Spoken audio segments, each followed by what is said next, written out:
ఆదిలాబాద్ జిల్లా ఇంద్రవెల్లి మండలం కేసులాపూర్లోని నాగోబా జాగతర ముగిసింది.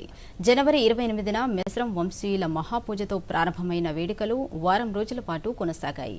చివరి రోజు నాగోబా దర్శనానికి భక్తులు పోటెత్తారు. వివిధ ప్రాంతాల నుంచి వచ్చిన మెస్రం వంశీయులను ఆలయ అర్చకులు వీడ్కోలు పలికారు. అయితే అధికారికంగా ఇవాళ జాతర ముగిసినా అనధికారికంగా మరో వారం రోజుల పాటు జాతర కొనసాగనుంది. జాతర సందర్భంగా అధికార యంత్రాంగం కల్పించిన సౌకర్యాల పట్ల భక్తులు సంతోషం వ్యక్తం చేస్తున్నారు. నాగోబా జాతర సందర్భంగా ప్రతిరోజు రాత్రి నాగోబా ప్రాంగణంలో ఏర్పాటు చేసిన ఆదివాసీ గిరిజన సాంస్కృతిక ప్రదర్శనలు, నాటకాలు, సాంప్రదాయ నృత్యాలు ఆహుతులను అలరించాయి.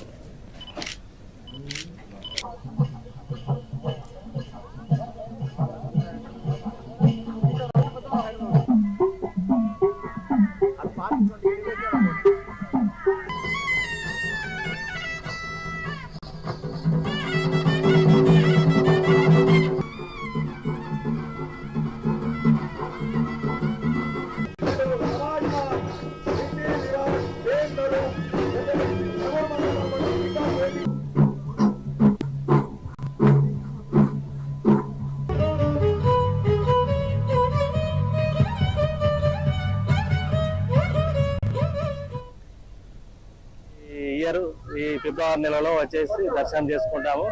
ఇక్కడ సౌకర్యాలు కూడా చాలా అద్భుతంగానే అనిపిస్తున్నాయి. మాకు చాలా సంతోషంగా ఉంది ఇక్కడికి వచ్చినందుకు, దర్శనం చేసుకున్నందుకు సంతోషం. నాగోబా జాతరకు ఇది మొదటిసారి రావడం జరిగింది. ఇక్కడ చూస్తుంటే అసలు మేము ఏదో ఎన్ని రోజులు విన్నాం కానీ ఇక్కడికి వచ్చినాక మాకు చాలా ఆనందం అనిపిస్తుంది. ఇక్కడ చూసిన ఈ కల్చర్ కానీ ఇది సంస్కృతి చాలా గొప్పగా ఉంది.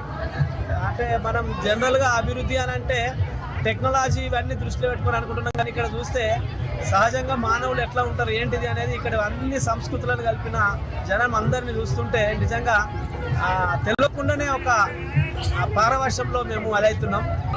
ఈ నాగోబా జాతర అంటే ఏందో మాకు ఇంతవరకు తెలియదు. నేను ఇది ఫస్ట్ టైం వచ్చుడు ఇక్కడికి ఇంద్రవెల్లి మండల్లో. బాగుంది, అన్ని ఏర్పాట్లు కూడా బాగున్నాయి. బాగా విశాలంగా పెద్ద అడవిల మధ్యలో మంచిగా అందంగా ఉన్నది. ఇక్కడ సౌకర్యాలు ఏంటి అంటే ఇప్పుడు ఆరోగ్యానికి సంబంధించినవి కానీ మన ఇక్కడ గోళీలు, మందులు, గిందులు కూడా అన్ని ఏర్పాటు చేసింది. వాటర్ సౌకర్యం